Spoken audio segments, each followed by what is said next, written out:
Hello everyone and welcome back to Monster Hunter Wilds. Here's just a little bit of a build and fashion showcase before getting into the hunt, and I'll be talking about more of the skills and setup later. This is a combination of the Arch-Tempered Ray Dow and Zoshia armor sets, and I really like it because it's very defensively oriented, and I just have some nice decorations slotted into the armor that are really quality of life for what I would say casually hunting. Um, Arch-Tempered Ray Dow, if you aren't familiar, is it's a special event quest that's going on at the time of recording, and this is probably the fiercest monster in the game right now, with high rank Zoshia and Tempered Mitsune being very close in contention. This guy in particular with lightning bolts that hit after he does an attack, similar to Consort Radahn's light waves, are very good at chipping you down. So I've just been having a lot of fun with greatswords. Greatswords honestly are probably most similar to colossal swords from Elden Ring. If you're more on that side of coming in from things, they are really great at breaking monster parts and opening up wounds. And the ones that I'm using here are the Zoshia sword and the Immolator blade.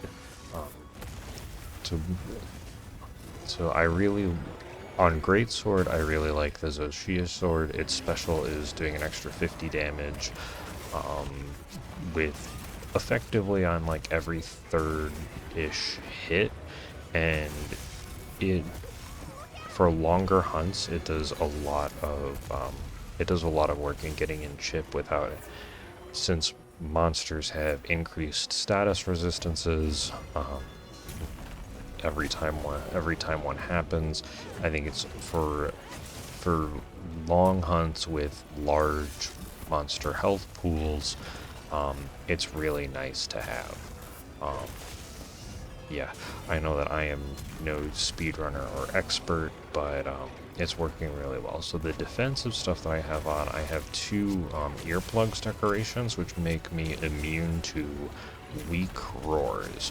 Um, so which is really helpful for me with greatsword, because it usually seems like a monster always likes to do a roar right at the end, like when I'm about to hit them with the true charge slash, like a fully charged true charge slash, and that's just such a feel bad that putting in having weak roar immunity is just so nice, and also because it's really hard to see whether or not like the monsters don't really telegraph roars like other attacks to be able to like dodge or deal with them.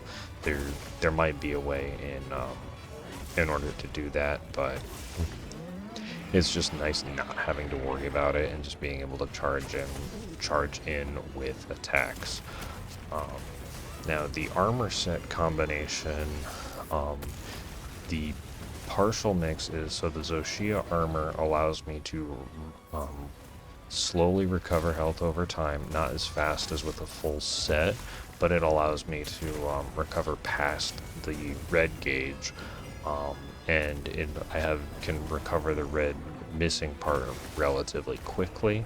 I don't think that it's really nice having the full set to recover, but usually with high damage monsters like Arch-Tempered Ray Dow, I like to be potioned up close to full anyway, so the full fast recovery speed doesn't matter as much, because I don't want to cart and potentially fail a co-op quest. Other gems that I have in are speed eating and quick sheath, just so I can um, run around faster and drink potions faster, because like I I looked at the wiki in terms of like frame stuff, and the like it cuts off a second and a half of just like having level of speed eating of drinking a potion, so it cuts it down from like 6 seconds to 4.5 for chugging a potion, and that's been a very noticeable difference. And even though you can like sprint around while drinking a potion.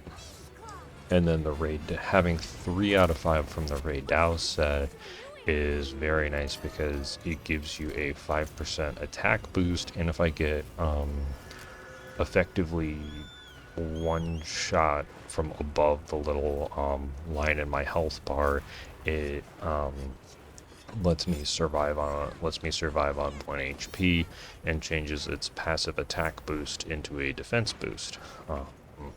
So currently I get a 5% attack boost, which is relatively noticeable in terms of damage. Plus the other, like the critical chance boosts off of this armor are absolutely ridiculous. So actual people who hunt really fast are probably incredibly happy with this particular bonus set.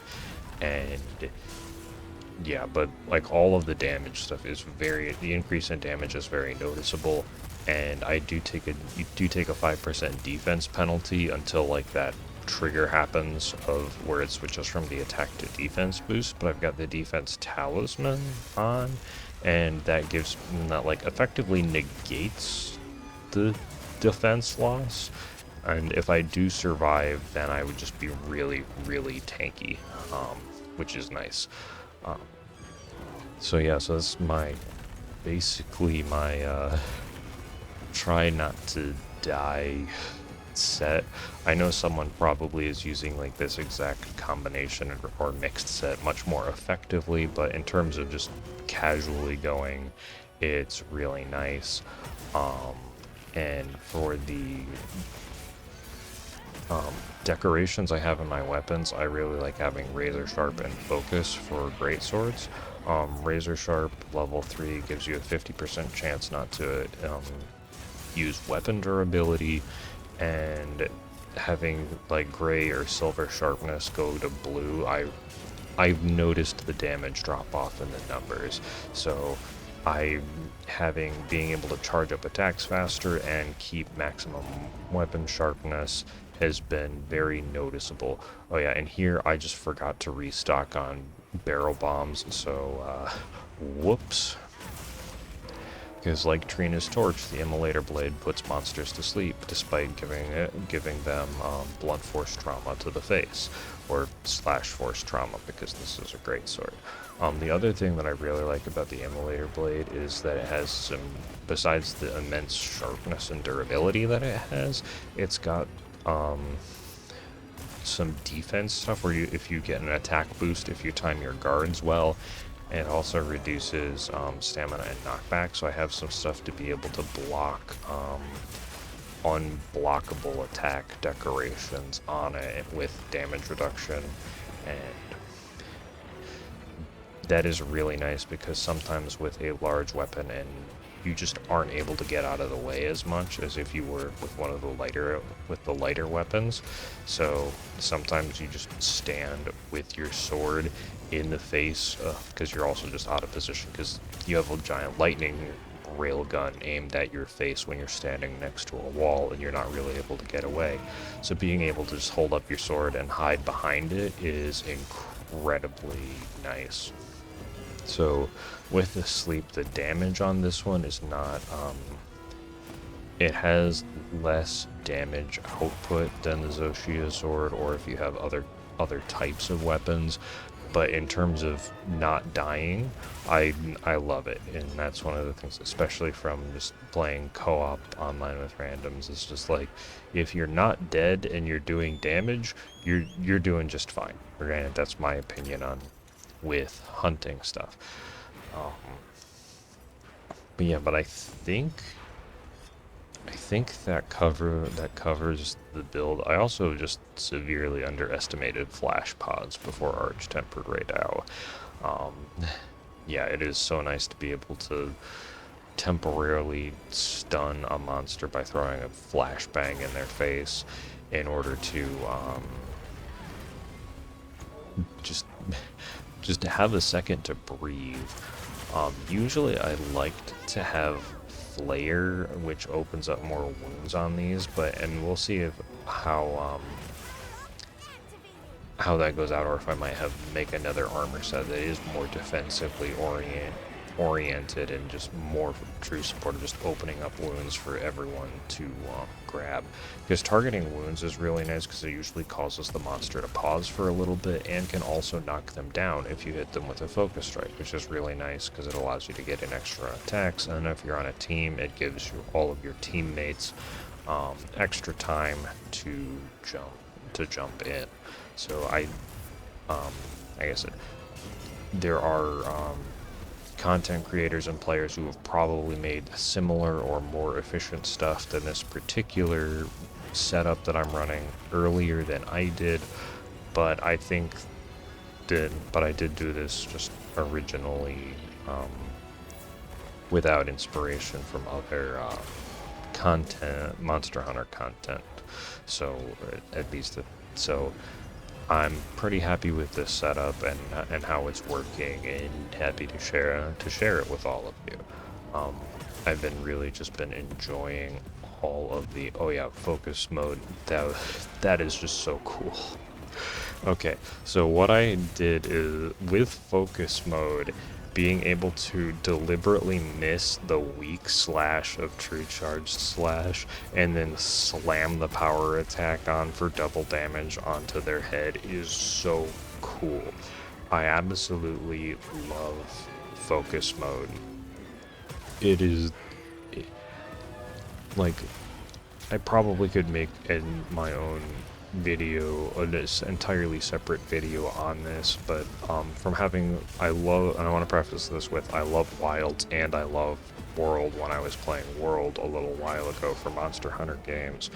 Wilds is easier than World for all of the right reasons. You just have better control of your character, and I love it. That is like the exact way of like, if something is going to be a slightly easier and effective difficulty, if it's because you just have better control of your character and you can do cool things like that, where I can very easily deliberately like miss a slash and then hit a double powered attack on a monster's head because they're asleep, that's amazing. And I love that I'm able to do that, and then being very interactive on like hitting wounds and stuff and being able to stagger them. All of that is just like really cool. It makes me feel better at the game and learning the mechanics. So like that's my discussion of like, sometimes easier is better, just because you just have better character control. And yeah, there's like the really good defense, and then I get like, I think it's a 10% attack boost if I time my guards well, and it lasts for about 20 seconds. So it isn't perfect, but it absolutely does help and is noticeable, just like the 5% attack boost off of the the raid house set. And with the equipment pieces that I've chosen, if all the skill timers line up, you can effectively have like 90% to 100% critical hit chance based, like, I think all the skills on the radar armor, if they're both active, they give you like 80% critical hit chance or 80% affinity, and if you have a weapon with more base affinity, like, you can basically be critting 100% of the time, and you can enhance your crit damage to just do crazy amounts of stuff. Like, the damage boosts of this set are all it's noticeable, and that's really cool to me. And with the slight defense reduction, it does feel like I am a little bit more vulnerable than I want to be for tanky stuff. But like I said, I can mess around and see if I can do like full Zoshia plus like one piece of the Raidao set that has like stun resistance and stuff. So there's a lot you can do in terms of variety with these sets, and I love it. And these are really strong monsters. Like the Apex Predators, Like especially like Jindahat, it feels very similar to like Shadow of the Colossus kind of, especially with the fights being more interactive with wounds and focus mode. And I love it. And here I'm not able to get out, so I just do double damage on the weaker of the hits, but still, it's like, it gave me a break in the fight to trigger sleep. Is it as effective as paralysis? Not, probably not, but it's still really nice. And then since I'm getting closer towards the end of the fight, I'm going to swap back to the Zoshio blade so I can get some extra damage in to help round out this fight. But yeah, I hope all of you've just been enjoying the variety. And there I noticed the little skull, so that it's looking weak. Drop a trap and hope that it stays stunned long enough, and it does. So, but yeah, thank you all so much. I hope you've been enjoying the hunts. I just love chatting about games, and yeah, I hope you have an absolutely amazing day, and I will catch you in the next video, and hopefully in some co-op. See ya!